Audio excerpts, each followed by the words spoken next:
Morning. Sunlight. Adaeze opened her eyes slowly. Chisholm was beside her, patient, a glass of water in her hand. She handed over the water, the painkillers, then sat down quietly. Chisholm, we need to talk. She told her everything. The party, what she had witnessed, the drugs in the bag, the investigation already underway. Then she handed Adaeze her phone. Chisholm, watch. The video was clear and steady. Funke, the bag, every movement, every moment. Adaeze watched it twice, then handed the phone back. Her hands were shaking. Everything crashed at once. The manipulation, the months, the lies she had told her father, the land her father had sold, the girl in the mirror she no longer recognized. She wept the way people weep when they finally see the full cost of something. Adaeze, how could she do this? I thought we were sisters. I thought... Chisholm reached over and put a hand on her arm. Adaeze, that video you showed me, of you shouting about Funke, what really happened?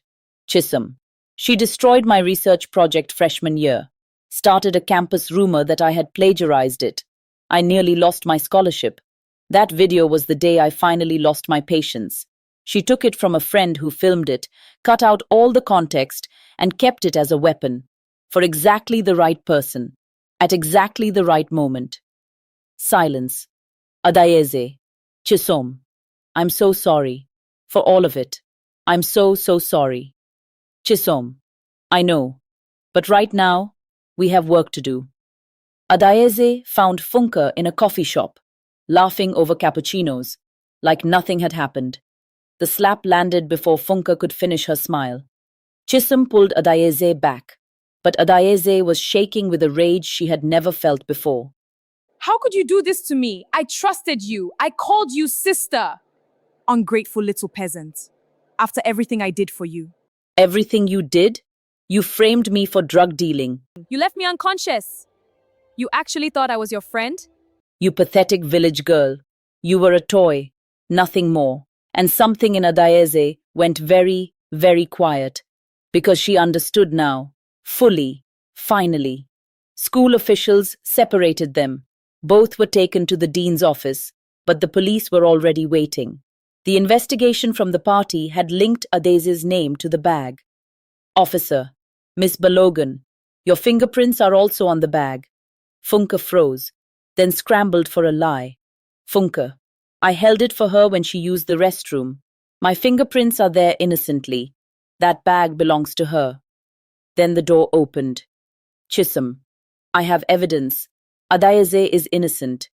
Chisholm had been documenting Funke since freshman year, after Funke destroyed her project and she realized how dangerous the girl truly was. Drug transactions, conversations, footage of Funke hiding packages, months of careful, quiet evidence gathering, plus the video from the party night, Funke stuffing the drugs into Adaeze's bag, captured on Chisholm's phone. The truth was undeniable. Funke Balogan and 3 of her friends were arrested. Adaeze was cleared. But standing in the corridor afterward, the tears that came were not relief. They were grief. For every month she had wasted. For the girl she had been. For the lie she had told her father while drunk against a party wall. I believe you. Those words had never stopped burning. That night, Adaeze sat at her desk, laptop open. Missed lectures, 34. Failed assignments, 7. Overall grade, D-. She closed the laptop, picked up her phone, and called home. Her father answered immediately, like he had been waiting. Papa, Ada, just her name. And she broke. She told him everything, through tears and broken sentences and long silences. The parties, the grades, Funke, the drugs, the arrest. The lie she had told him 3 weeks ago against a party wall while drunk and ashamed and cowardly. There was a long silence on the line, longer than any silence she had ever survived. Then her father's voice, quiet, steady, holding more love than she deserved. Ada, I knew you were lying that night. She stopped breathing. A father always knows his child's voice. I knew, and I said I believed you, because I was giving you the chance to find your way back. But you must find your way back, Ada. The land is sold, the price is paid. What you do now is the only thing that matters. Redemption. That is what matters now. Adayeze cried so hard she could not speak. Her mother came on the line and said what only a mother can say when her child is broken and far from home. Mamangozi, You are still my daughter. Get up. and finish what you started. When the call ended, Adayeze sat quietly for a long time. Then she opened her textbooks, and she began. Adayeze rebuilt herself the way a house is rebuilt after a fire, slowly, carefully, with great attention to what would hold and what would not. Chisholm was beside her every step. They studied in the evenings, walked through the snow between the library and the dorm, laughed and debated, and worked through problems until the night grew quiet. They attended campus events, real ones, and Adayeze learned that community did not have to cost your soul. One snowy evening, over hot coffee by the dorm window, Adayeze looked at Chisholm. Adayeze, why did you come for me that night, after everything I did to you? Chisholm was quiet for a moment. Chisholm, because I saw the real you before Funke could fully erase her, the girl with the Nigerian flag, the fire behind her eyes. I was not going to let Funke take that. That girl deserved to finish what she came here to do. Adayeze looked at the snow. Adayeze, I'm ashamed of who I was becoming. Chisholm, good. That shame means you know who you really are. Don't lose that. Slowly, the grades climbed back. Perfect attendance, every assignment submitted, extra office hours.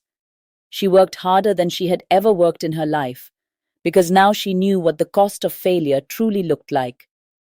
Chisholm graduated first, walked across the stage while Adayeze cheered from the crowd with tears streaming and a camera shaking in her hands.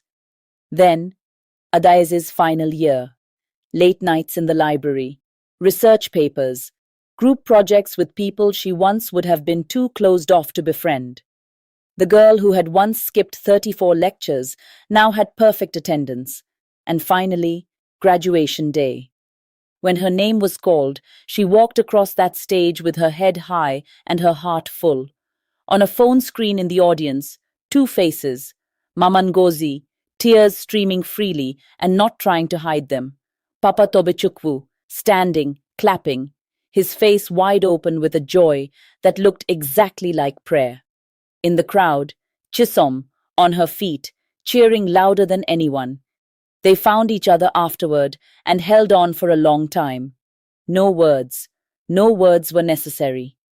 3 months later, Adayeze Okonkwo returned to Enugu. Not because she had failed, not because the world had broken her, but because she carried something home that her village needed. Not just a degree, but vision, experience, the hard-won wisdom of a girl who had seen the full cost of losing herself and had chosen, at great price, to come back. Her family met her at the gate. Her mother ran. Her father stood still and waited, the way dignified men do when they are trying not to weep. And when Adayeze reached him, he simply held her. No words, just a father holding his daughter, and the land that had been sold somehow, feeling worth every single square inch. Adayeze looked around her village. The red dust roads, the zinc rooftops, the children playing in the compound, the sound of evening market, and she felt something settle in her chest, like coming home to a room you had forgotten you loved. She had made mistakes, terrible ones. She had looked her father in the eyes and lied while drunk and ashamed. She had pushed away the one person who truly saw her. She had nearly lost everything two families had sacrificed to give her, but she had come back, and now she had work to do. Adayeze's story is not just a story about a girl who went abroad and lost her way.